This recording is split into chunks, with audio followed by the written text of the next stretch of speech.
So first thing ఈ continuous up skilling, ఇప్పుడు అమ్మ కూడా చెప్తుంది కదా యోగా ఇవన్నీ చేస్తున్నాడు. సో వాటి మీద ఇంకా చదువుతూనే ఉంటాడు, ఆయుర్వేదం మీద నేర్చుకుంటూ ఉంటాడు, మాకు సజెషన్స్ ఇస్తుంటాడు, ఏ ప్రాబ్లమ్కి ఏ ఆయుర్వేదిక్ టాబ్లెట్ యూజ్ చేయొచ్చు, తర్వాత ఏ నొప్పికి ఏ ఆసనం వేస్తే తగ్గిపోతుంది, ఇట్లాంటివన్నీ కూడా.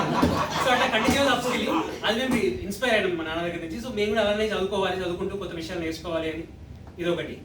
తర్వాత మీరు హ్యాండీమ్యాన్ అన్న వర్డ్ విన్నారు ఎక్కడ? జనరల్గా టెక్నాలజీ మన ఇండియాలో యూజ్ చేయరు, వెస్ట్రన్ కంట్రీస్లో ఉంటుంది. అంటే ఏంటంటే ఏదైనా వస్తువు ఖరాబ్ అయిపోతుంది, ఎలక్ట్రిక్ లైట్ బల్బ్ ఖరాబ్ అయిపోవడం, లేకుంటే ఏదైనా ప్లంబింగ్ వర్క్లో ఫాల్ట్ రావడం, ఇట్లాంటి అయినప్పుడు రిపేర్ చేయగలిగిన వాళ్ళను హ్యాండీమ్యాన్స్ అంటారు. సో ఆ స్కిల్ నేను నాన్న దగ్గర నేర్చుకున్నాను. సో అది నాకు ఎంత హెల్ప్ చేసిందంటే it help me to choose my career path, to choose my నేను బీటెక్లో చేయాల్సిన కోర్స్ చూస్ చేసుకోవడానికి నాకు అది ఇన్స్పిరేషన్ ఇచ్చింది. సో అలా ఇప్పుడు ప్రస్తుతం ఆ పర్టికులర్ వర్క్ నాన్న చేస్తాడు, నాన్న దగ్గర నుంచి నేను నేర్చుకొని అది చేయడం వల్ల నాకు అది ఒక స్ట్రెస్ బస్టర్ లాగా ఉపయోగపడుతుంది. సాఫ్ట్వేర్ ఇంజనీర్లో స్ట్రెస్ ఉంటుంది కదా కొంచెం, సో దాని నుంచి బయటికి రావడానికి నాకు అది హెల్ప్ అవుతుంది.